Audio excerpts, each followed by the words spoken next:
اعوذ باللہ من الشیطان الرجیم بسم اللہ الرحمن الرحیم۔ السلام علیکم ورحمۃ اللہ وبرکاتہ۔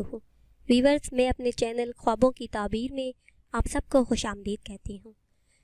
سب سے پہلے آپ کو درود و سلام کی برکات بتاتی چلوں۔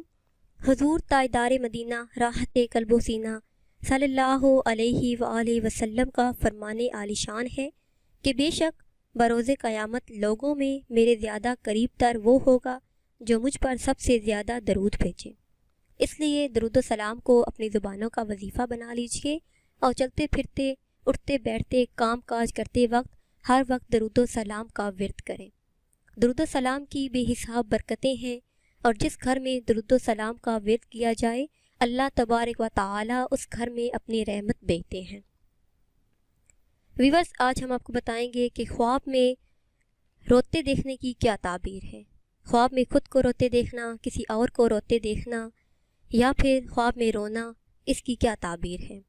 اگر صاحب خواب دیکھے کہ خواب میں رونے کی وجہ سے چہرے پر نشان پڑ گئے ہیں تو دلیل ہے کہ نیک کام کرنے پر لوگ اسے تانے ماریں گے۔ حضرت ابراہیم کرمانی رحمۃ اللہ علیہ فرماتے ہیں کہ خواب میں روتے دیکھنا صاحب خواب کے لیے خوشی اور حق تعالیٰ کی بخشش کی دلیل ہے۔ اگر دیکھے کہ خواب میں گناہ کی وجہ سے یا علم میں محفل کی وجہ سے رو رہا ہے تو دلیل ہے کہ اللہ عز و جل کا کرم حاصل ہوگا۔ اللہ عز و جل اپنے خاص فضل سے اس پر رحمت فرمائیں گے اور یہ خواب دیکھنے والے کے گناہ بخش دیے جائیں گے۔ اگر صاحب خواب دیکھے کہ رو رہا ہے اور آنسو نہیں نکلے تو دلیل ہے کہ گزشتہ کام کے نہ کرنے پر دلالت کرتا ہے اور توبہ کرے گا۔ اور اگر کسی کے کیے ہوئے کام کی مصیبت پر بغیر نوا کیے رو رہا ہے تو دلیل ہے کہ یہ خواب دیکھنے والا شادی کرے گا، اسے خوشیاں حاصل ہوں گی اور راحت آرام پائے گا، اور راحت کی زندگی اسے حاصل ہوگی۔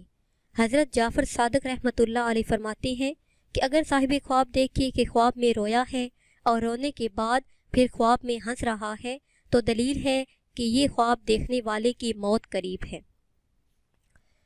ویورز، اگر کوئی یہ خواب دیکھے کہ خواب میں چلا چلا کر رو رہا ہے تو یہ خواب مصیبت و تکلیف پر دلالت کرتا ہے۔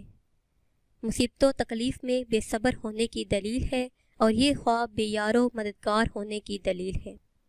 اگر دیکھیں کہ آنسو قطار در قطار بہہ رہے ہیں تو یہ خواب دیکھنے والے کو دین و دنیا کی نعمتیں حاصل ہوں گی، وہ شخص دین و دنیا کی نعمتوں سے مالا مال ہوگا اور خوشیاں اس کے مقدر میں لکھی جائیں گی، اس کے گھر میں خوشحالی آئے گی۔ ویورز، یہ تھی ہماری آج کی ویڈیو۔ امید ہے کہ آج کی ویڈیو آپ کو پسند آئی ہوگی۔ اگر یہ ویڈیو آپ کو پسند آئی ہے تو اسے شیئر کریں اور لائک کریں تاکہ ہم آپ کے لیے مزید اچھی ویڈیو بنا سکیں، اور ہماری حوصلہ افزائی کے لیے ہمارے چینل کو سبسکرائب کرتے رہیں۔ دعاؤں میں یاد رکھیے گا۔ اللہ حافظ۔